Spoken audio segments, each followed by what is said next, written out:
In June of 2021, the Australian government released a country information report for Malaysia. When I read this report, I learned a lot more about the actual impacts of Islamisation on Malaysia and its citizens. Now, obviously, I'm not making this video to deny that there are many Malaysians out there who are living a happy and prosperous life, but the facts remain clear that institutionalized discrimination against several groups is happening throughout the country. I do want to clarify that my intention here is not to suggest that the application of Sharia-based law in Malaysia is representative of how every individual Muslim or Muslim country practices Islam. I do acknowledge that Muslims all over the world interpret and practice Islam in a variety of different ways, but it would be dishonest to say that a Muslim country that's enforcing Sharia law, which is derived from the Quran and Hadiths, has nothing whatsoever to do with Islam. We can't just ignore the countries and individuals that are interpreting Islam in a way that is so blatantly harmful, especially when it's happening on such a large scale, particularly within the Muslim world. So just take a deep breath for me. We're not here to generalize all Muslims. What we are here to do is examine the facts to help us understand the impact of Islamization on Malaysia's legal and political system and the effects that this has on its citizens. I'm going to be using a lot of references throughout this video, and I'll be sure to include all of those below.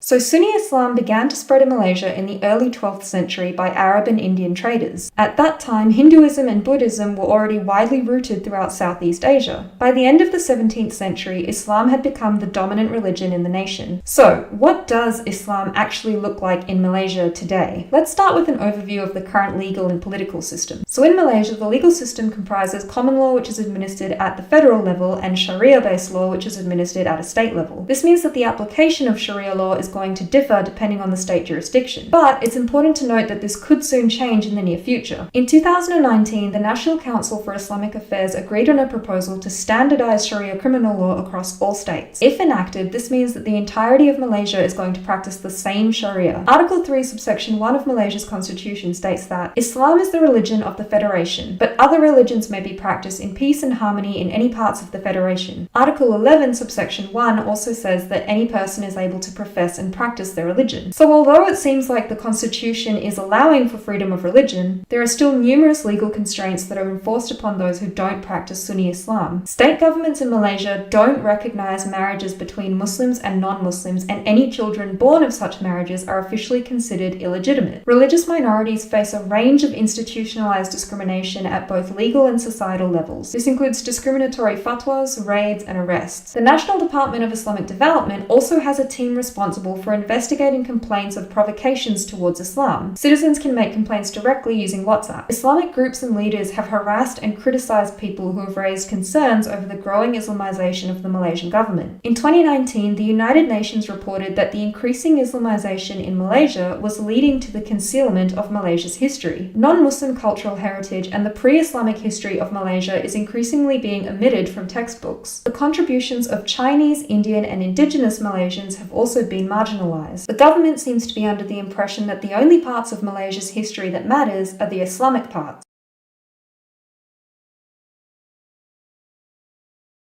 For people like me who have apostatized from Islam, Malaysia is not the place you want to be. The civil courts in Malaysia have ruled that they have no jurisdiction to involve themselves in apostasy cases. This means that apostasy cases are exclusively handled by Sharia courts. In several Malaysian states, apostasy is a crime punishable by a fine, jail, and caning. While there are 2 states in Malaysia that prescribe the death penalty for apostasy, federal laws thankfully prevent this from actually being implemented. Formally leaving Islam in Malaysia and having this reflected on your national identity card is a near impossible process. If a person wants to officially convert from Islam to another religion, they need to apply to a Sharia court and will often face an extensive legal battle as a result. If a person is successful in this process, then the state will officially declare them an apostate. The US Department of State has also revealed that there are rehabilitation centers for people who try to convert from Islam to another religion or are otherwise accused of apostasy.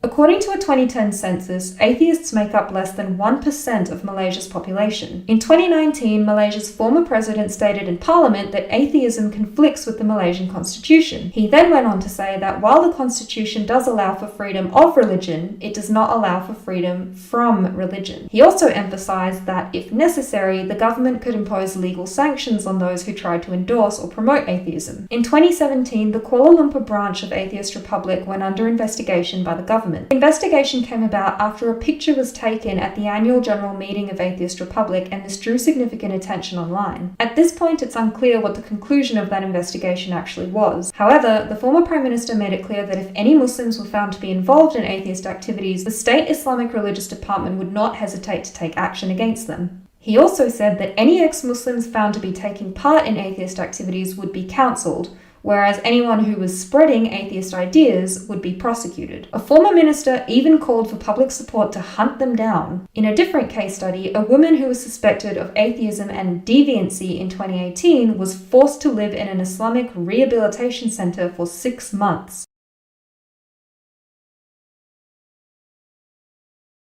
Now, technically, compulsory hijab is not mandated within Malaysia's legislation. However, Islamic modesty culture still dominates societal expectations and norms. For the Muslim majority in Malaysia, wearing a headscarf is not mandatory.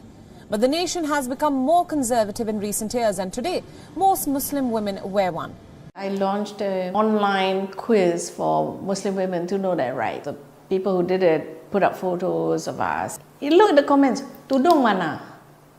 Where's your headscarf? Well, actually, she said that I'm not being Muslim enough because I'm wearing jeans. When Malaysian activist Mariam Lee spoke about her decision to remove her hijab, she was investigated by religious authorities. Malaysian government has come down time and again against Mariam Lee. She was hauled in for questioning under a law against insulting Islam. Women in this part of the world, when they take off their hijab, what happens to them? They get bullied, they get harassed.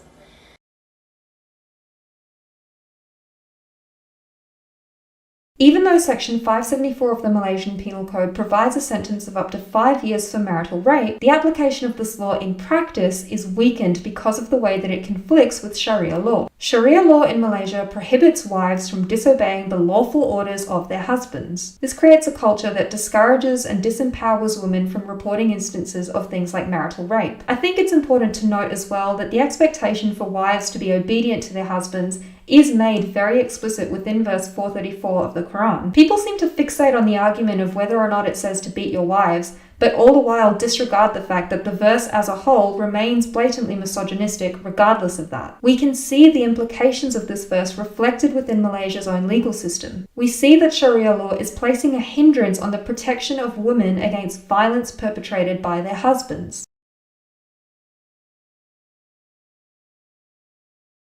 The queer community in Malaysia face both societal and official discrimination. This can include prosecution, re-education, exclusion from employment opportunities and public spaces, and of course, violence. LGBTQ people have been officially banned from appearing in any state-controlled media since 1994. Under Section 377A of the Penal Code, same-sex acts are criminalized, regardless of age or consent. The punishment for this is prescribed in Section 377B. This includes imprisonment of between 5 to 20 years and whipping. Non-normative gender expression is also criminalized under state Sharia laws. It's not uncommon for state-sanctioned raids to take place at LGBTQ events. For example, in 2018, 20 men were arrested at a nightclub in Kuala Lumpur and forced to undergo counselling for engaging in illicit behaviour.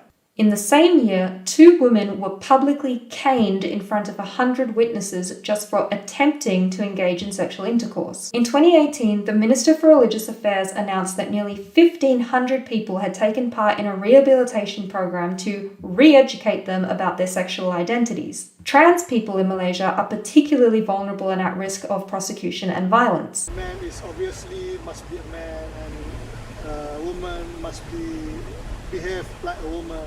We have to follow the divine laws and Sharia law. Tahu dia tak pakai van. Dia orang turun macam orang biasa. Duduk dia macam upah budak-budak, macam remaja, macam budak-budak lah yang senang tangkap kita orang. So what does all of this tell us? What do these facts say about the impact of Islamization on basic human rights? Ask yourself this. In the absence of privileges granted under secular Western governments, What does political Islam actually look like in practice? In a perfect Islamic state where Sharia law is being enforced nationwide, do you genuinely believe that this is for the greater good of all citizens in the country? Next time you find yourself pondering these questions, I want you to think seriously about the reality that the citizens of Malaysia are forced to endure. Because at the end of the day, I'm sure we can all agree that Malaysia deserves better than an Islamized government, and so does the rest of the world.